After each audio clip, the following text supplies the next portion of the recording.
call The Legend of Zelda Ocarina of Time famous would be the understatement of the century. It is one of the most popular games of all time, a historical landmark in video gaming and widely considered one of the most important and influential games ever made. But over the past 20 years, all of that stuff has been talked about ad nauseum.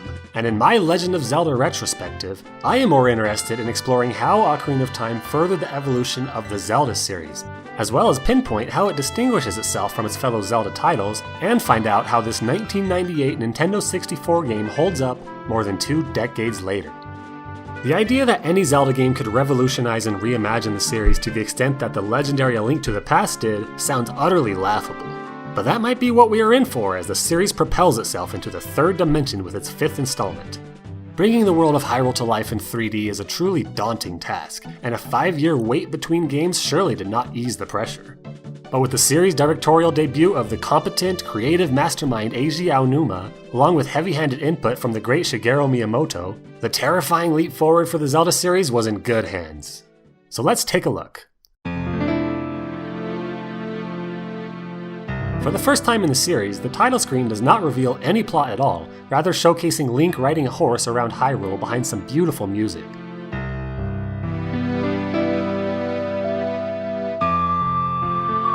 Instead, the plot begins as the game does, which would become the standard for Zelda games from here on.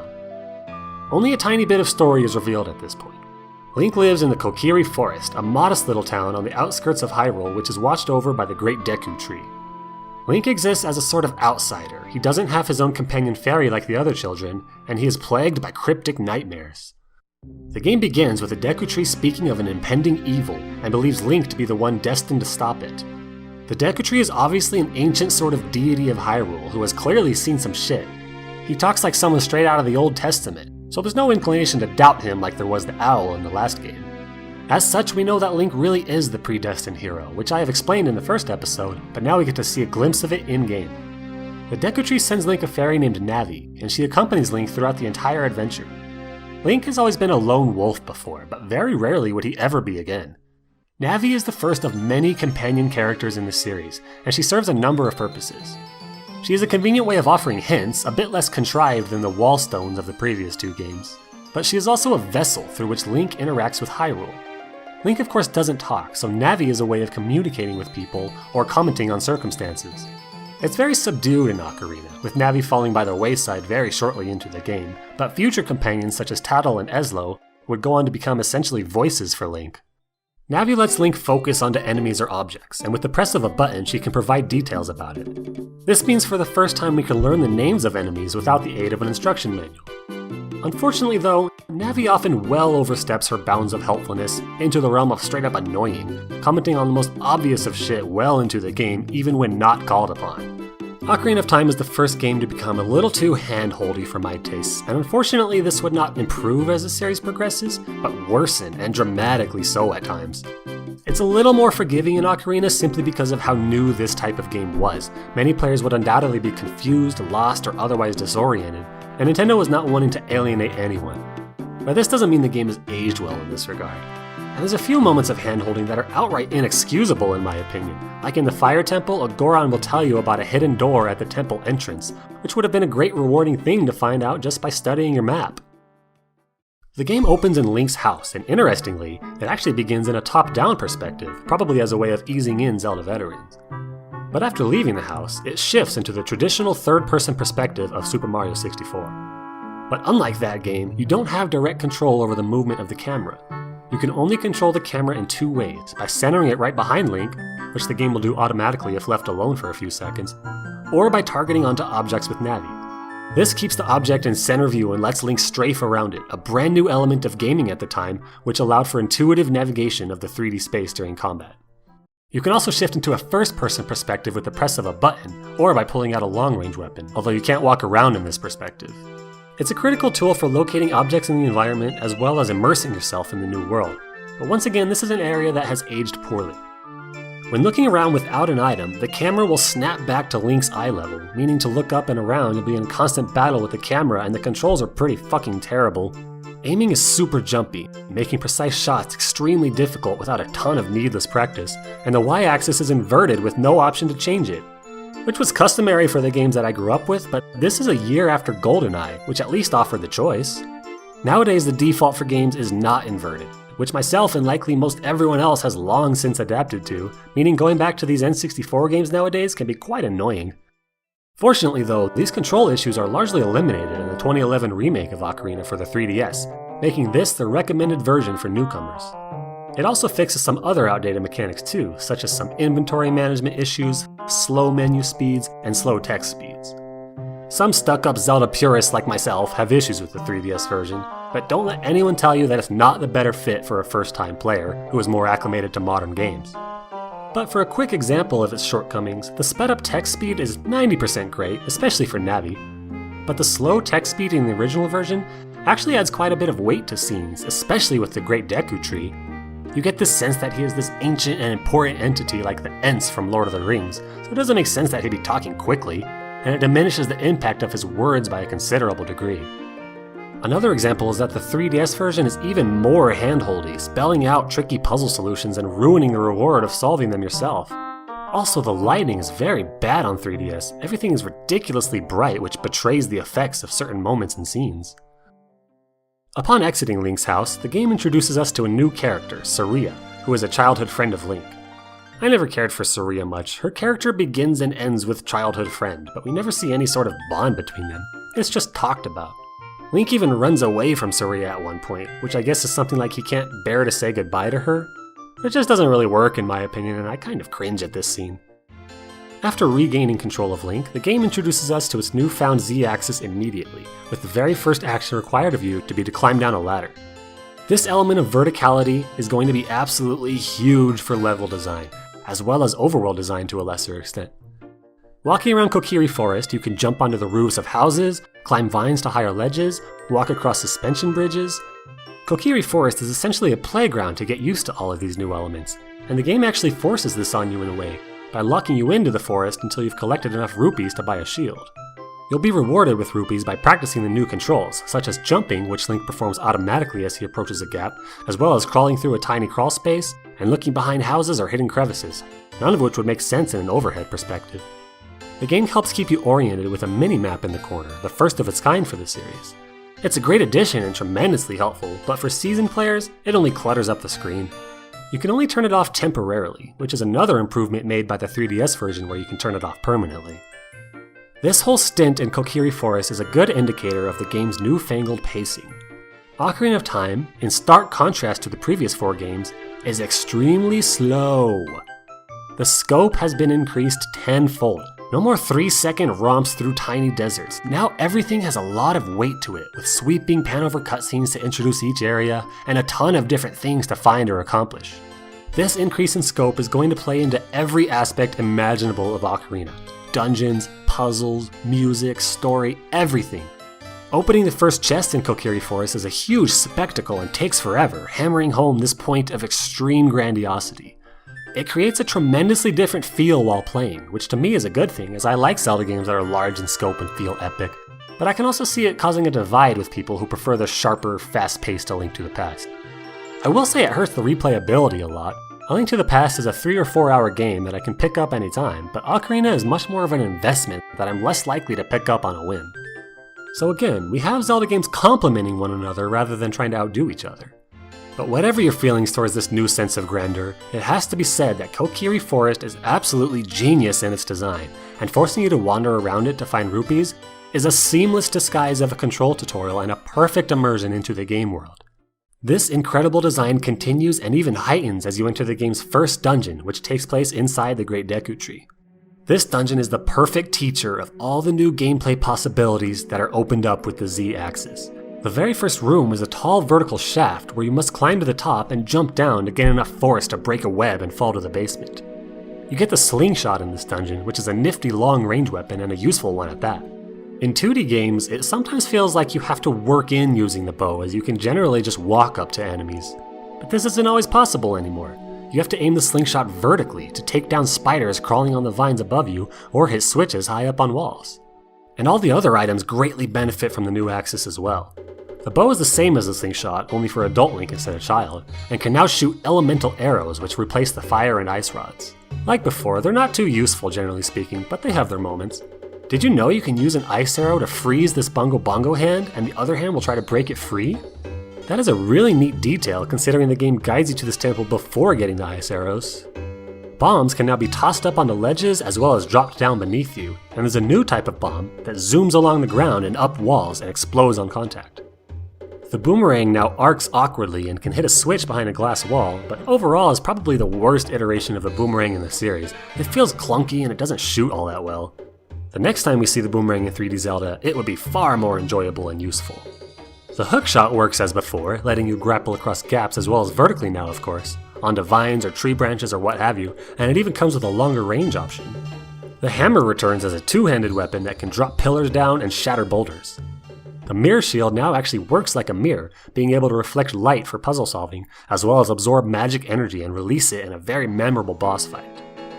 New items include the hover boots, which do exactly as advertised and let you walk across gaps, and they are one of my favorite items to dick around with, and I almost always keep them on once I get them. The iron boots weigh Link down so he won't be blown by wind and can sink down below the surface of water. The Lens of Truth reveals invisible objects, including enemies, pathways, fake walls, or a ghost that guides you through the desert. Deku sticks are a means of transporting fire, and they are also substantially more powerful than the Kokiri sword in the N64 version, but they break. Deku nuts are the most underrated item in Zelda history. People who complain about Ocarina like to call them useless, but they're only useless if you forget about them. In truth, they're fucking awesome as hell. Being able to stun Skulltulas before they fall and block your path, instantly stun Stalfos as they jump on you, stop bubbles from parading around like madmen, and did you know they can instantly make Poes reappear, eliminating the time needed to wait around for them? Don't call things useless if you don't know what they do, people! Magic returns after its brief absence in the previous game, and now it must first be learned from a Great Fairy. It affects the spin attack, which now hits with a massive radius, as well as 3 new magic spells. Din's Fire behaves like the Bombos medallion, engulfing the room in flames which can light torches and burn spike walls. Farore's Wind is the second most underrated item in Zelda history, letting you set a warp point in dungeons that you can return to at any time, as well as elevator combo out of landing Nair at kill percents with no DI. This is an item I wish would return in future games because it allows for more strenuously backtracking dungeons without letting them become overbearing.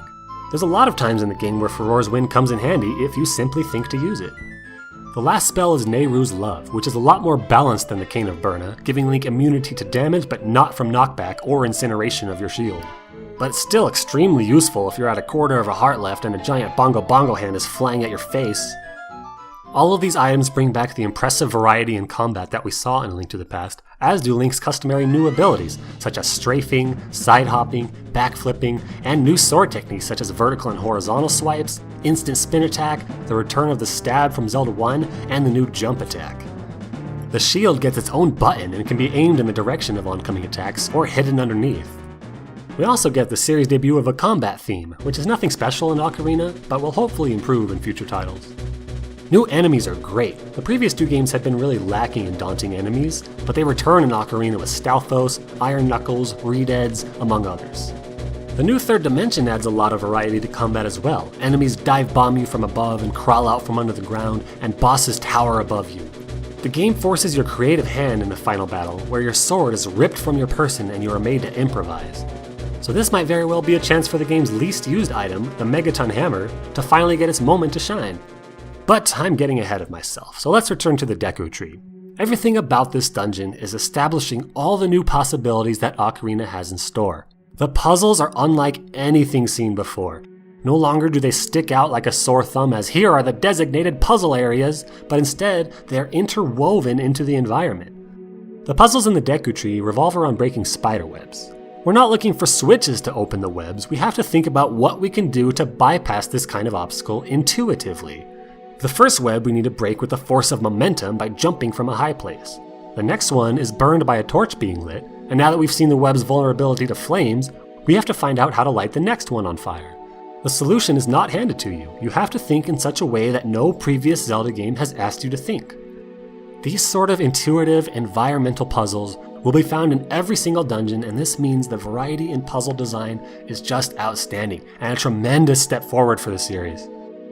The boss of the Deku Tree is also ingenious in the same way. Similar to the slime eyes from the previous game, She is walking around on the ceiling, and you have to figure this out by listening to the sounds of her crawling or seeing dust falling from above, and look up to find her and start the battle. She's a very sinister looking boss, and if you're not yet used to the controls and the targeting system, she could be quite intimidating at the time. This boss introduces a new formula for boss fights in the series, where you must stun them with an item and then slash with your sword. We've seen this before in isolated instances, but now it's every single boss, pretty much for the rest of time. The Deku Tree also establishes another new precedent for Zelda dungeons, of a large central room. Most dungeons from here on out would feature a room that you would return to many times, whether from different levels or else changing the room in some way, and the boss would be not far from the room. It helps turn large dungeons into more manageable affairs. In the first 3 games, if you got deep into a dungeon and then died or needed to resupply, the game did not give a shit. In Link's Awakening, you were provided a warp to help with this. But with this new structure, you could leave the dungeon almost at any time and not have to worry about too much progress lost. Upon completing the Deku Tree, we are provided with the game's second story cutscene, the second of many as you could probably surmise, many more than we've ever seen before. This is where we learn about the creation of Hyrule, which is not necessarily relevant to this particular game, but then again it had to be shown sometime, right?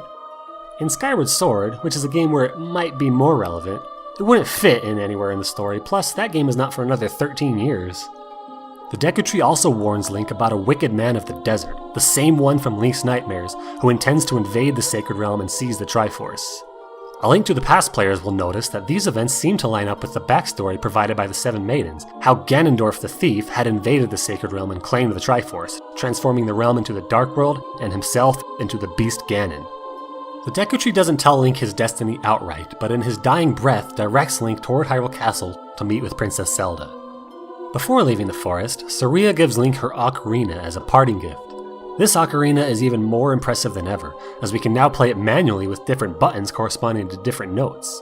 You'll learn a dozen new songs that of course let you warp as always, but also create rainstorms, control the sun, as well as prove your connection to Princess Zelda once you meet her. After awkwardly turning heel and running from Saria, we are introduced to possibly the most memorable moment of video gaming at the time, the glorious introduction of Hyrule Field. Hyrule Field is unbelievably different from any overworld area that we've ever seen in the series. In the 4 previous games, the overworlds have been very dense. Never have we seen a gigantic open space like this. At this point, the world is ripe for exploring. We can go to many different areas, as well as dick around in Hyrule Field itself. But no matter where you visit, whether it's Gerudo Valley, Lake Hylia, Hyrule Castle, Kokiri Village, anywhere except Zora's domain, you can find something to do and more importantly, be rewarded for doing it. This is one area where Ocarina truly impresses. Exploring Hyrule is genuinely rewarding with 36 heart pieces, 100 gold sculptulas, and a number of optional side quests, minigames, items, and songs that are handed out like candy. For a game so big, it's remarkable that they were able to fill Hyrule so completely, and constantly being rewarded for exploring in any direction provides a glorious feedback loop like we've never seen before. You see things all over the place, like this target on a tree that you can shoot to get an upgrade, this giant vase you can toss bombs into, butterflies hovering over a hidden grotto where you can perform for a swarm of Deku scrubs, a choir of frogs in the river that you can play music for. No matter where you go or what you do, the game is very generous with giveaways. You've got great fairies giving you spells and enhanced powers, carrying capacity upgrades for absolutely everything, new tunics and boots and shields, new songs for your ocarina, 2 different trading side quests with great rewards, optional items, plus the collectible sculptulas that you can exchange for even more rewards. There's an absurd amount of content in this game relative to the previous ones, and there's almost never a lull in getting more powered up. Everything at this point comes together to create the most immersive game world yet seen. The gigantic Hyrule Field, the substantial and significant areas to visit, the constant rewards for exploring, the pacing and build-up and scope, all working together harmoniously to create a level of video game transcendence like nothing ever seen before, Zelda series or otherwise, and that's not even the half of it. This Hyrule is brought to life in sheer atmosphere, and this is readily apparent even from the Kokiri Forest. Plants pop out of the ground as you approach them, houses are built into and out of trees, and the forest is swarming with tiny little fireflies to show how it is teeming with life. Hyrule Field is even better, as you will shortly notice upon wandering out into the field, when the sun will set as the clouds roll in, a wolf howls as darkness approaches, the drawbridge of Hyrule Castle rises, and skeletal monsters begin to emerge from the ground. In a clear reference to Zelda too, if you stay on the beaten path, the monsters will not disturb you. As you explore Hyrule further, the atmosphere changes to fit each area. Zora's domain is home to a new race, the Zoras, a peaceful and reclusive people, and their domain is appropriately serene and aesthetically beautiful. Death Mountain is home to another new race, the Gorons, a boisterous and friendly people who eat rocks. The crater of the mountain is burning up and hazy, and you can't explore it fully until you find a way to endure the heat. The Lost Woods are back and better than ever, with upbeat, puzzling music that I think everyone knows and loves, and a new maze to traverse with a hidden area at the end called the Sacred Forest Meadow. Here is where Saria sits like Marin, wishing she was as good a character, spending her time playing her ocarina to herself. Oh, I guess she had a second one? Oh, well that makes the one she gave us not that special then, huh? My favorite area of the game is the Gerudo Desert, which begins over a huge valley that you can jump in and ride the current down to Lake Hylia, but further in there is a great fortress patrolled by the Gerudo tribe, who are sexist as fuck and imprison men just for having man parts. At one point you'll have to sneak around the fortress to rescue some guys, after which you can venture further into the desert into the haunted wasteland. Here, the quicksand will swallow you and the storms will engulf you and spit you out if you aren't prepared to follow an invisible ghost through the swirling sands. At the end of the wasteland is even more desert, a mesa where a colossal sand goddess statue lies. Are you noticing the difference yet to these same locations from A Link to the Past? These little ho-hum areas like the desert and Lost Woods that you just walk through for a few seconds, versus these huge, sprawling landscapes? For being only the 5th Zelda game, Ocarina of Time is doing a terrific job of showcasing just how grand this series could be. It's not all completely perfect though. All of the examples before are the game's greatest areas in terms of atmosphere, but many areas can feel rather samey. Zora's River, Lake Hylia, Hyrule Castle, and Death Mountain Trail are all a little underwhelming, and this is further exacerbated because they all share the same overworld tune from Hyrule Field. It's impressive enough that Ocarina does feature many different themes for different overworld areas, and is a huge step forward for the series, but it's hard not to think that just these 4 additional songs would have gone a long way in elevating Ocarina even higher. And hey, while I'm at it, let me just breeze through the remainder of nitpicks I have with the game. Just like in Link's Awakening, there is too much useless text in this game, mostly from Navi, but also every time you get a new item, you have to read about how to equip it. Shouldn't this be relegated to just the beginning of the game and not all the way through? The reward for collecting all 100 gold Skulltulas is absolute trash, just rupees which are buttfuck useless in this game. I mean, obviously it couldn't be something super amazing because not many people would be getting it, but something at least a little cool like an extended hover boots or something would have been nice. Getting all 100 Skulltulas is something even I've never done. I'm also irrationally bothered by the fact that your magic meter isn't filled after completing a dungeon. That's bullshit! Everybody knows that after beating a dungeon in a Zelda game, you get a full heal. But anyway, after exploring Hyrule Field to our heart's content, Link sneaks into Hyrule Castle just as we had done in A Link to the Past in an effort to find Zelda. The princess provides yet another long story cutscene, this one being stuff about the Triforce that we already knew from A Link to the Past. But more importantly, she shows you the wicked man of the desert that the Deku Tree had warned about, and confirms his identity as Ganondorf the Thief. This is Ganondorf's first ever appearance in the series. He has always been the Beast Ganon before. But Ocarina takes place so far back in Hyrule's chronology that he is still a human, and nobody yet knows of his true intentions. Nobody, that is, except for our lovable princess, who is unfortunately just a child, and so the king doesn't believe her. But she has been blessed with the same prophetic wisdom of the Deku Tree, and Link understands this and agrees to help her. Together the two kids conspire to protect the Triforce by securing the 4 keys needed to open the gate to the Sacred Realm, the 3 spiritual stones, and the Ocarina of Time. But being his first ever appearance, the princess did not foresee Ganondorf's cunning. He knew from the start what they were planning, and sat back and watched as Link gathered up the 3 stones. He then sprung his trap, sacking Hyrule Castle and chasing Zelda out, knowing that she would hand the Ocarina off to Link in desperation, which she indeed does. Now all Ganondorf has to do is sit back and watch as Link opens the door of time for him, leading Ganondorf directly to the Sacred Realm where he seizes the Triforce. It's not actually clear how Ganondorf enters the Sacred Realm. The Door of Time is not protecting some kind of rift or portal, but rather the Master Sword, which is apparently a sort of vessel to enter the realm. But Link pulls the sword himself, so how did Ganondorf use it? The game doesn't really explain this. But in any case, the Master Sword cannot be lifted by just anyone, as we saw established in A Link to the Past. Only someone worthy of the Triforce of Courage could wield the blade. But something unforeseen by the great Deku Tree transpires after Link pulls the sword. The sword judges him worthy but too young, so it seals away his spirit in the sacred realm, and Link awakens 7 years later as a confused adult. But in the 7 years since Ganondorf had taken the Triforce, he had established dominion over Hyrule. Fortunately though, Ganondorf did not actually secure the whole Triforce. Due to the unbalanced nature of his heart, the Triforce split as he touched it, giving him only the Triforce of Power, with the pieces of Wisdom and Courage going to the other two predestined players, Zelda and Link, the reincarnations of the goddess Hylia and her chosen hero, respectively. Zelda disguises herself as Sheik to hide from Ganondorf, and guides Link to awaken the 7 sages who can seal Ganondorf away. Each of the sages is a character that Link had met and befriended as a child, including Saria, his sworn Goron brother Darunia, his playful Zora fiancé Ruto, as well as Princess Zelda herself. Ganondorf, meanwhile, has been biding his time, once again using Link to do his own bidding. He wants the other 2 pieces of the Triforce, and he knows who has them, but he cannot locate the princess. So he keeps an eye on Link as he awakens the sages until finally Zelda reveals herself. Rather foolishly, I might add. Ganondorf actually had revealed at one point that he is watching Link, so when Zelda shows herself, Link should have immediately been like, "Oh shit, we gotta run the fuck away right now before Ganondorf does exactly what he does." He instantly traps Zelda and brings her to his castle and invites Link to come save her. He wants all the Triforce pieces together at last so he can use the united Triforce to utterly conquer the world. But he fails to kill Link, and in his rage, he uses the Triforce of Power to transform into his hideous beast form Ganon in the single greatest scene in series history.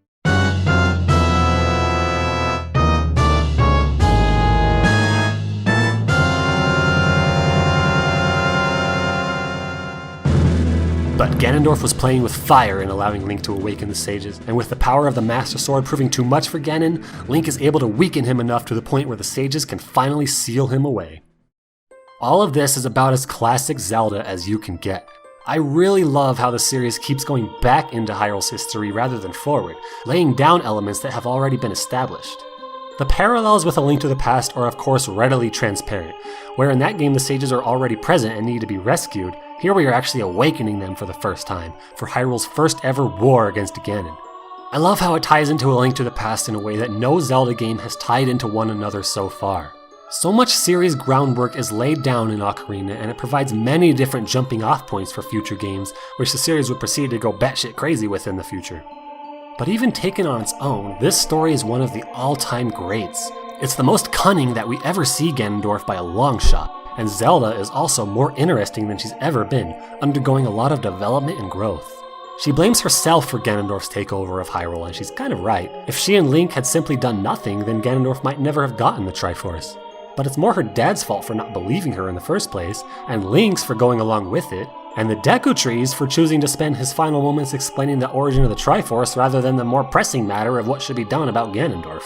But as we would eventually come to learn, it's nobody's fault. These sorts of events are simply destined to transpire over and over in Hyrule's history, intertwining Link and Zelda and Ganondorf with the Triforce endlessly. Ocarina being the first time we see this put in perspective is really fantastic. Link in this game is also the best he's ever been, with a huge hero's journey arc. He starts off as a boy, an outcast in Kokiri Forest, going along with the princess's silly scheme to protect the Triforce. But as he pulls the Master Sword and skips his childhood, he needs to awaken as the hero without any adequate preparation, and after a bunch of shit has already gone down. Exploring Hyrule after Ganondorf has taken over is extremely powerful. From the get-go with stepping out into the dilapidated castle town square, to surreally wandering into Hyrule Castle to find it horrifically transformed into Ganon's castle, to your first trip back to Kokiri Forest where giant monstrous plants have driven all of the kids into hiding. The dichotomy between the child portion of the game and the adult is shocking and is easily the greatest overall strength in Ocarina's storytelling, and one of the most memorable and defining characteristics of this marvelous game. Everything as Child Link feels rather lighthearted and adventurous, a game, if you will, played by these two naive children. But the ramifications of this game are all too real, and upon waking up as an adult, everything immediately becomes tense and intimidating. Nowhere is this contrast more pronounced than when you reach the first adult Link dungeon, the Forest Temple, the best dungeon in the series. The 3 child dungeons are relatively simple affairs, in terms of both design and tone. But the Forest Temple is a beast. It is haunting, chilling, dangerous, and unnerving. It is considerably larger and more difficult to navigate with tricky puzzles and a roundabout design, along with the reintroduction of small keys and boss keys. This change in tone is not only new for the series, it is unique to Ocarina. No other Zelda game features this drastic a tonal shift midway through the game. Some games might actually get less tense as they progress, but Ocarina is the type of rare game that just gets better and better and better. After the Forest Temple, you go and revisit each area that you had previously familiarized yourself with, only to find some dire situation that needs undone. On Death Mountain, the Gorons face being eaten alive by an ancient dragon that Ganondorf had revived. Zora's domain has been frozen over, and the Zora are now trapped under the thick sheet of ice. Lake Hylia has been drained almost completely of all its water, and Kokiri Village has become a town of refugees. Going to each of these areas and aiding them one by one represents a new idea introduced in Ocarina, of saving the world piece by piece instead of by simply collecting a bunch of things.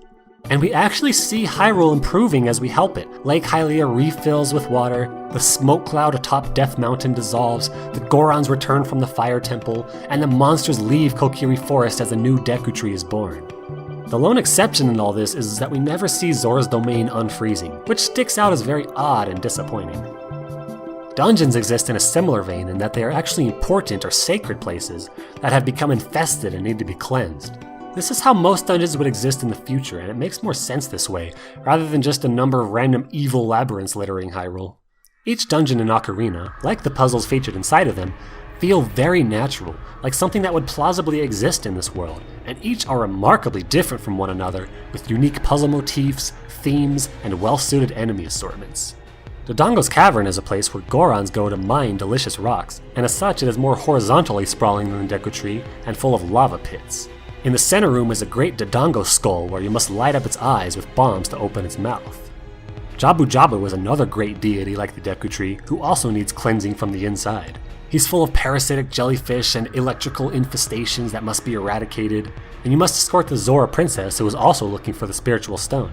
I fucking love this dungeon because of the creativity of it. It upends the preconception of what constitutes a Zelda dungeon by taking place inside a fish, where the walls and floors disgustingly run like veins and bubble like gills. The adult Link temples are all sacred places of worship that have since been overrun by sinister monsters. The Forest Temple is evidently some sort of abandoned mansion estate, with carpeted hallways and an ornate entrance hall and elevator. To activate the elevator, Link must track down the 4 Po sisters who have stolen the flames that power it, all the while solving devious puzzles such as twisting hallways that dump you into the next room sideways. This is a long and mind-bendingly complex dungeon that I could rave about for 2 hours. The atmosphere is wonderfully chilling and the accompanying music track is appropriately haunting.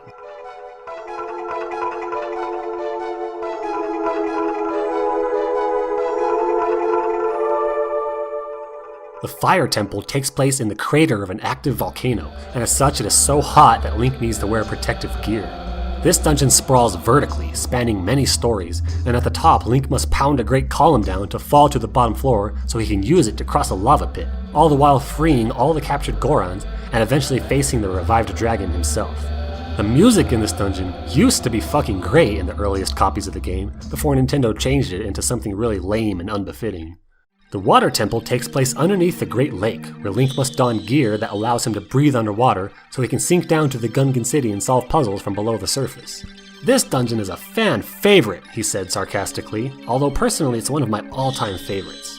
The puzzles involve changing the level of water, and at each level Link must explore every hidden nook and cranny to find a bunch of tricky keys. The atmosphere is gorgeous and the music is fittingly unsettling.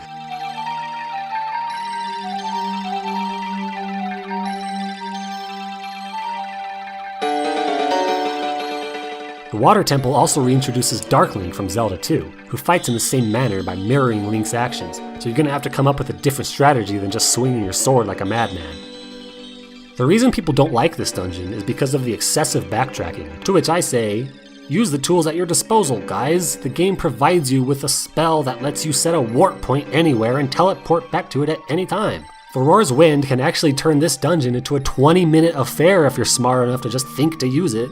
The other reason is something that I definitely agree with. In order to sink below the water, which is many, many times, you need to sift through archaically slow menus every single time.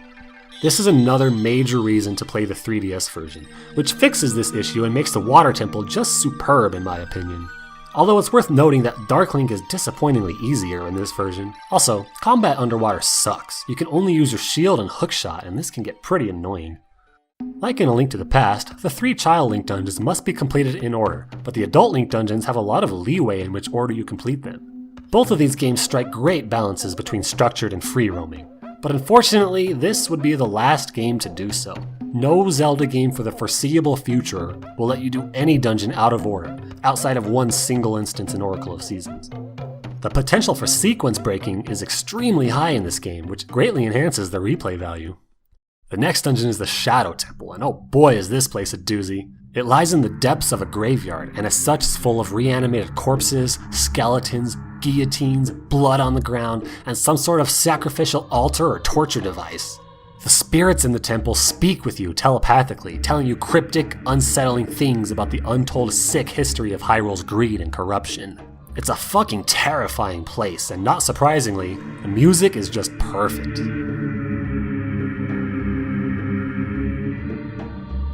The dungeon is not particularly difficult to navigate, which might be a good thing if you don't want to spend a lot of unsettling time here, but in the most memorable moment, you'll board the Reaper's Ferry to cross the river to the afterlife, like from Castlevania. The next dungeon is the Spirit Temple, which is unique in that you must first complete the West Wing as Child Link, then come back as Adult Link to complete the East Wing, with both sections converging in a great chamber with a giant statue of a sand goddess. At the end of the dungeon, Adult Link lowers down a platform hanging on chains and melts away the goddess's face to reveal the hidden door to the boss room.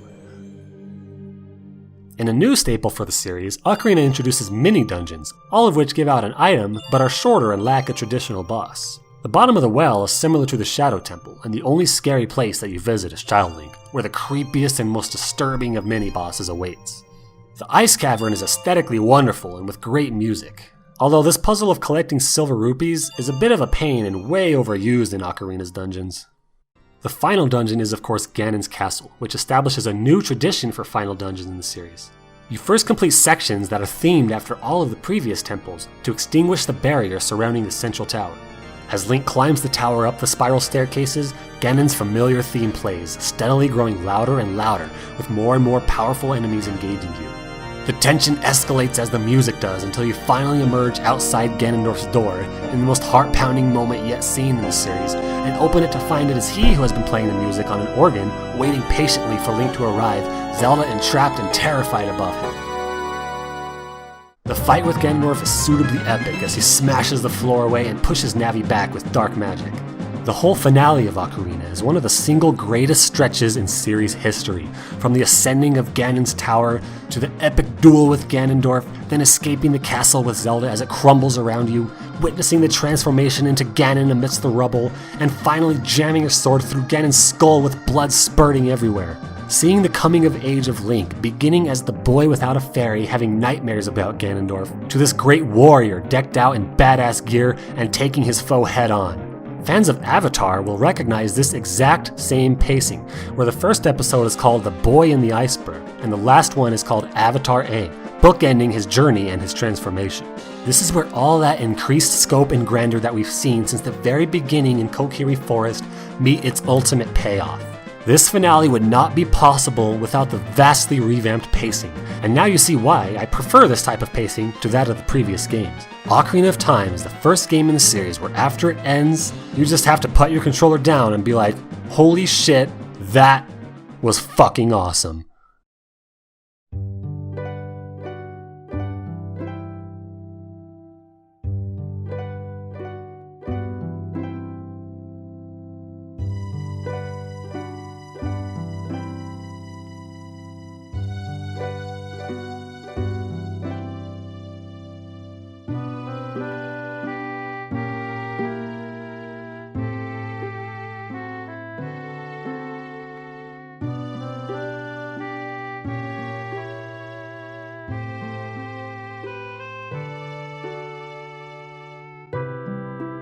The Legend of Zelda series means more to me than I can put into words.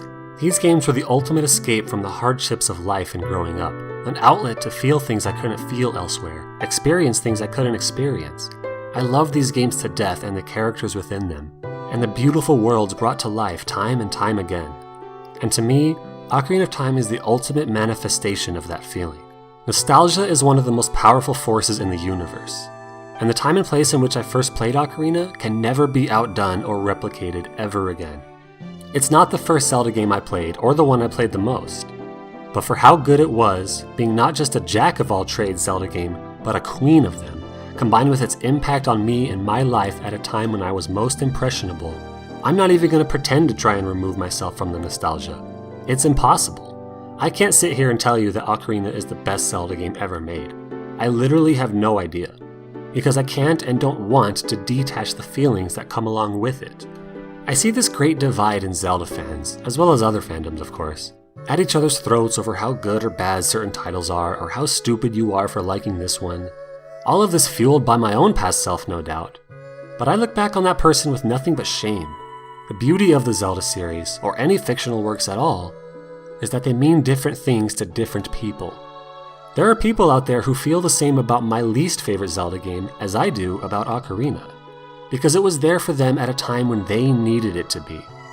In this retrospective, I've tried to analyze the evolution of Zelda and what makes the series so good. But in truth, I already know the answer. It's because year after year, game after game, the series produces nothing but quality and diverse titles that appeal to everybody in different ways. There's something for everyone in this series.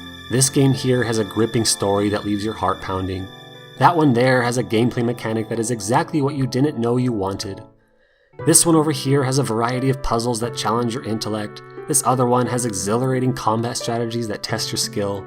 And that one you simply can't put your finger on, you just fucking love it.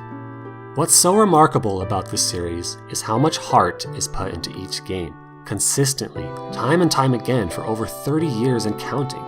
For every person, no matter who or where you are, there's going to be that game that is just the quintessential Zelda tailored for you. And my quintessential game, the queen of all trades Zelda title that I will cherish forever, is Ocarina of Time. I don't know if it's the greatest game of all time, or if such a thing even exists, but that doesn't bother me. It's my greatest game